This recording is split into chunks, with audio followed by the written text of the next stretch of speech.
2'de болмок болчумун. 2'de башталбай, саат 2:30 башталды. Азыр саат канча болуп калды? Бизде 4:30 болуп калды. 2 сааттан кийин Бектур Асанов менен анан Кубанычбек Кадыровдун адвокаттары сүйлөгөнгө убакыт жетпей калды. Себеп дегенде Дастан Сарагулов менен Эрнест Карабековдун адвокаттары араң сүйлөп бүтүштү. Экинчиден соттор чарчап калышты. Анан үлгүрөй башташты. Ошол себептен токтоп калды ойлойбуз.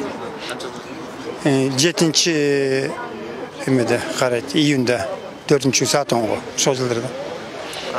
Соттордун чарчаганы менен мен ойлоп атам, соттордун чарчаганы менен байланыштуу болду партия. Буга чейин жана башка Дастан Сарагулов кайрылбады эле. 33 барат. Кандай жүйө менен жазылды? Ал жазганын билсе, мен акмын дейт, мен тиешем жок дейт. Мындай себеп болуп атат.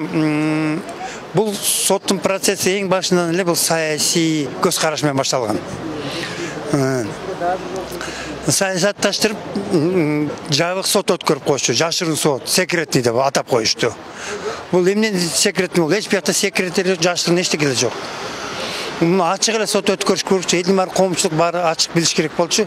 Муну коомчулуктарды иши билбесин, түшүнбөсүн элдер деп ошону атай жабык сот өткөрүп атышат.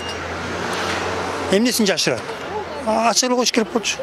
Бүгүн негизи өкүм чыгаруу күтүлүп турат. Жок, бүгүн жок, чыккан жок. Бүгүн соттор чарчап калып, анан сот процессти айтпадымбы? Жок, негизи чыгаруу күтүлүп турат бүгүн. Ооба, бүгүн күтүп атканбыз. Бирок күткөн менен актабайт, ачык эле айтайын, актабайт.